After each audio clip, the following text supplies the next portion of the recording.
Hey, Michael, this is Mike Royce, the Eagan Police Department. How are you, sir? Good. What can I help you with today? Well, I just wanted to, I think you may have received my emails about Bucks teams. They just won't give up. Yeah, I have quite a few here from both of you, so that's why it took me a while. I was trying to sort through them. Okay. I just wanted to clarify before I go with the HR route that there isn't, she's alluded to claims that I may have filed a false police report, or she's got some type of, she's alluded to some type of communication she's had with Eagan Police Department. No, other than expressing some bit of doubts or anything that I've said. No, none. Okay. There's really, Michael. There's no investigation really. I just, I wrote a police report. What you said, what she said, because I'm not finding anything criminal at this point.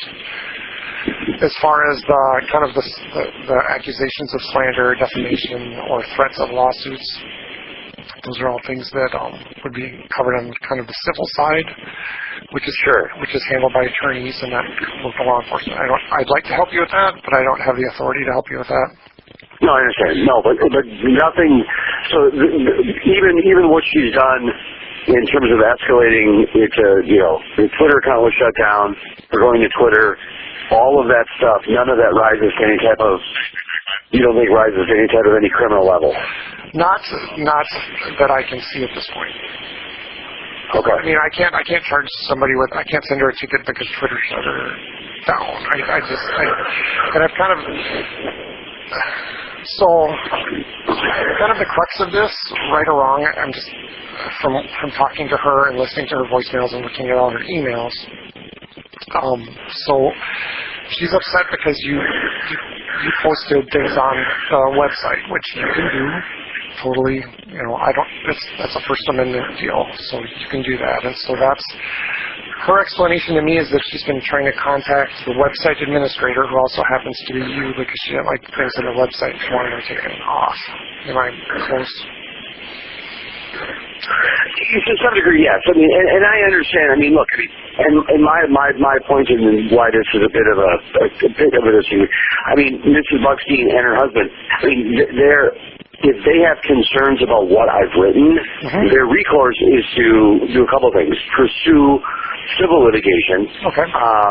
They can pursue it if they wish. They can responsibly, set up a website and provide commentary. When other material comes out, they can voice their opinion. But that's not what's been going on. What's been going on is, just nonstop threats, harassment. There's just been some threats. I haven't seen anything other than threatening legal action or shutting down websites. Those are the threats that you're saying. Well, did you get the? I think I've sent you the voicemails where the gloves are coming. Yep, I listened to the full voicemail. So there's accusations that are kind of separate from the threats, but. Well, I mean, the gloves are coming off. You're going to be finding out soon with, those type of statements. Right, and from what I can only interpret what I read. I mean, it seems like in the context of legal action, but I don't know. Okay. So I don't. No, this is, the circle has started. that we can't figure a way out of the kind of this circle of emails and tweets and all that other stuff, and certainly legal action with a civil attorney is a way to stop the circle.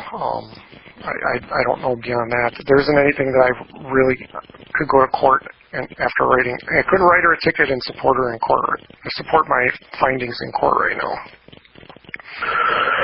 I mean, you don't think it's unlikely that the city attorney will do anything, correct? Unlikely at this time. So okay. I don't believe so. But okay, so if I go to what's hard with harassment now is you have technology, and I know we've talked about blocking stuff and all that other stuff, but kind of when we get into the Twitter thing, I mean, really, Michael, I'm a patrol officer. I take 911 calls, so I don't have a lot of control over Twitter or what goes on there or that. So I'm not trying to police. I'm not trying to have you for lack of a better phrase, police what goes on Twitter. My point is that one of the last communications I received from you on it was that the Bucks team said to you, "We're done. We don't have any interest in contacting him."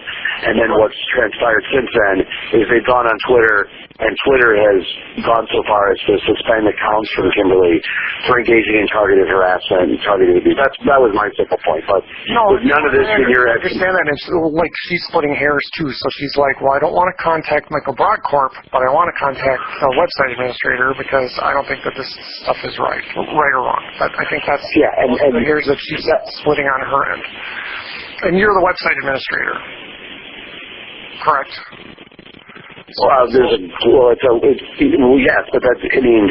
No, I know, but I'm just saying that, but, you know, I'm just in the middle here. No, I understand that. I mean, I'm at a loss. To be honest with you, I'll likely go the HR route. Mm-hmm. I'm really at a loss to figure out how some of this doesn't. I mean, I have blocked. I have stopped. I mean, emails. I mean, I said, block them on emails. They keep responding to emails. I'm at a loss to figure out how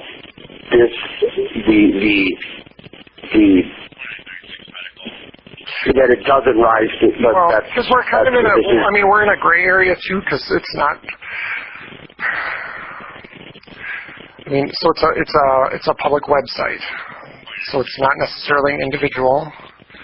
And so the issue from my perspective is that she's responding to stuff that was posted on a public. Yeah, let me explain to you. I mean, if you don't like, and I mean, I'm not trying to waste your time, but if you don't like what a columnist or a journalist writes, your remedy is to write a letter to the editor. It is to put up send a letter to the editor.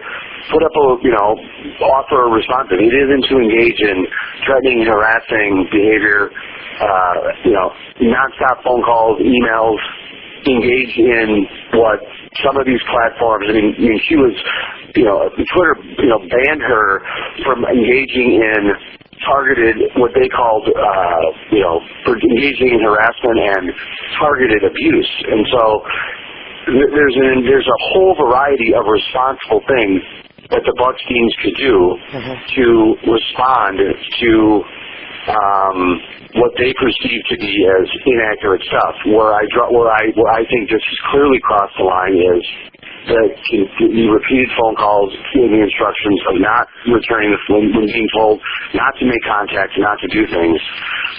Okay, so but contact is through the website, not to you specific, not. There's a distinction without a difference. My name's on the website. Right. I mean, if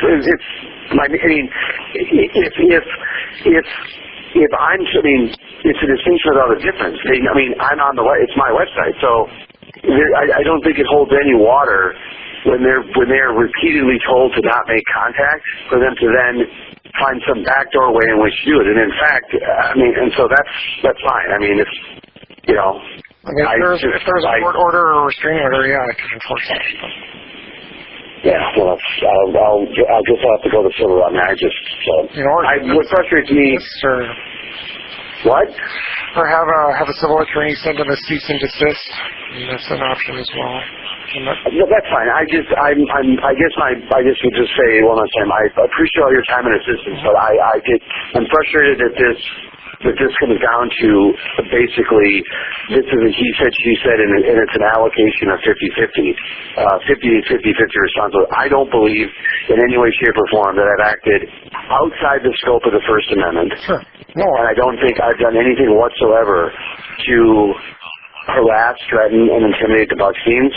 They have been told probably over 10 times to stop contacting me. Do you believe that they are, I'm just floating this out there, do you believe that they are capable of responding in a responsible manner as you've indicated?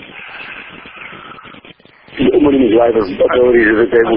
are they capable? I guess I don't know them, so I'm only talking to her I never met Kimberly Brodkorb. What I know is that she's, the track record, she's facing, she's currently facing criminal charges in the state of North Carolina for engaging in harassing phone calls. She's got an HRO against her currently in the city of in Ramsey County for showing up at a woman's house unwanted. She's and so, yeah, I mean, I'm concerned. This is without a doubt the most concerning people that I've encountered in this. And the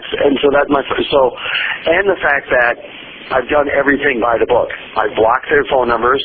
I blocked their emails. How are they through if that is it coming through the website? Because there's a generic contact page on Missing in Minnesota, and they can type in anything. Okay, so they're filling out the generic contact page. Okay. They're filling out and so now I have to spend time and find an additional way to contact.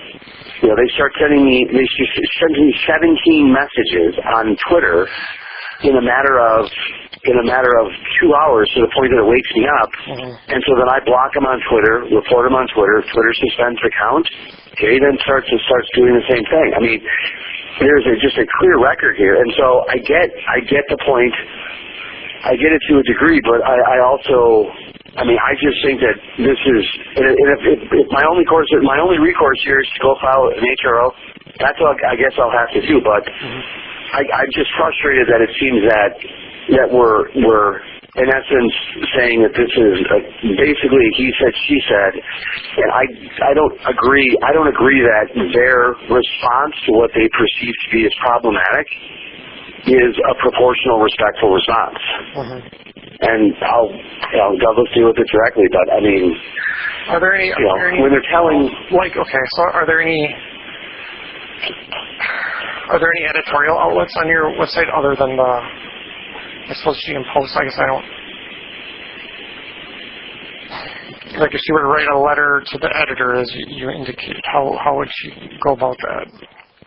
She can go on her own Facebook page and write whichever she wants. I don't have a responsibility to provide Mrs. Buckstein with the platform. I mean, the answer to free speech is more free speech.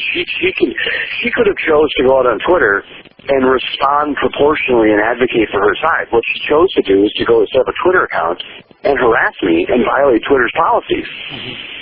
I mean, I guess what I'm challenged by here in this is how I think I'm bending over backwards to be responsible and to block them and to do this stuff, and they're constantly going out and just ignoring instructions to not contact, finding new ways in which to contact me, and there's nothing that can be done, and that's fine. I'll go file an HRO. That can be done. You can file for the HRO. But, so let me call and talk to her again, and I'll do my best this time to get her to stop. I appreciate your time, okay? Okay, sounds good, Michael. Thank you. Hey, thanks. Bye.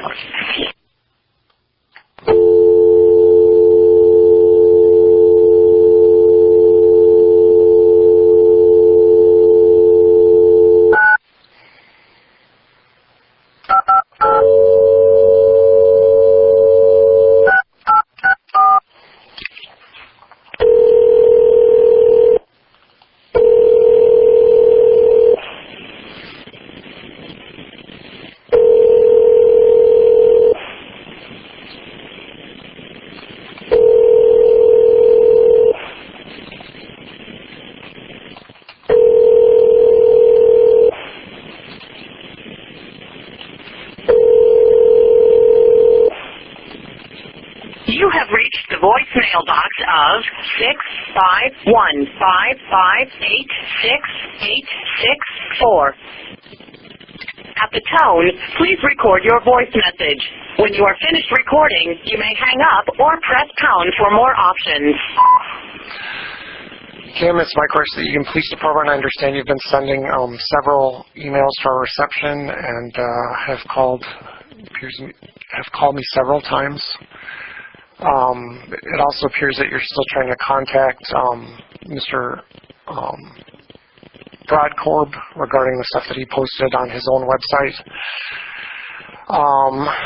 I'm not sure how much more I can help you. I consider this case to be closed. I thought that you were going to contact your attorney. I would continue to recommend that. Thanks.